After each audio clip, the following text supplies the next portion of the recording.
The following story has been brought to you by StoriesToInspire.org.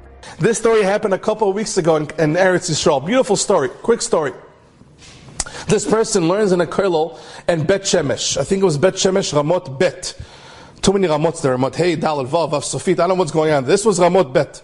This fellow walks inside the kollel, all shaken up. That's the way his friend said over the story. And his friends asked him, "Nu, what's going on? You walked in here like all shocked. Your face is like all mitragesh, all, how do you say mitragesh? No, excited, happy, whatever it is, nervous." So he tells them, "I got to tell you something. You guys are going to be shocked. I only discovered at this moment what happened." What happened? Every single day I take the autobus, I take the bus from my Tachanat autobus next to my house, Lad Bachli, to the kollel. And I'm very makpid, I try my best to watch my eyes. So when I go on the bus, I look down as I walk in, and I sit down on the first seat that's open, which is behind the bus driver. So for those who know the Israeli buses, there's a seat right behind the Israeli bus driver. Probably a little loud, but it's okay. So he says, my seat is always behind the Israeli bus driver. I put my eyes down, I sit in my seat, and I read my sefer until I get to kollel.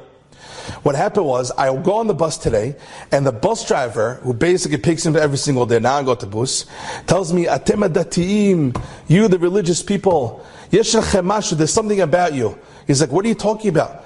He's like, "You have to understand, every single day," this is the bus driver told this avrich, "every single day, before I pick you up from the bus stop, somebody sits at that seat. You know, it's the morning bus route, it's very packed, it's very busy in Eretz Yisrael. Every single day, somebody sits at your seat behind me. But for some reason," he says, "Ulata," what do you tell him? How do you say magician in Hebrew? "Ulata kosem," he told him, "maybe you're a magician. But for some reason, every single time I come to pick you up, either that person that sat behind me gets up at the bus stop before, or for some reason they move when you walk in." He's like, "I don't know, did you put a sign there? Did you put in a message and you gemachs thing or something?" He's like, "No, not at all." He's like, "So what do you do? Why is it every single time you walk in the bus, that seat is always somehow empty?" He tells it very simple. "I daven to HaKadosh Baruch Hu. Every single shachit I daven to Hashem. Hashem, please help me control my eyes." So this avrich walks inside the kollel, and he says, "You're never going to believe, you're not going to understand how far our tefillot, our prayers grow. I pray and I pray, I daven to Hashem. Hashem, please help me control my eyes. Hashem, please help me to be holy." And you think your words go nowhere. Meanwhile, Hashem, who knows for how long, was hooking this guy up to make sure that the person that was sitting behind the bus driver gets it before he comes so he can sit there because he wants to control his eyes. This person is davening for so long. He didn't even realize for how long Hashem was helping him out to actually watch his eyes.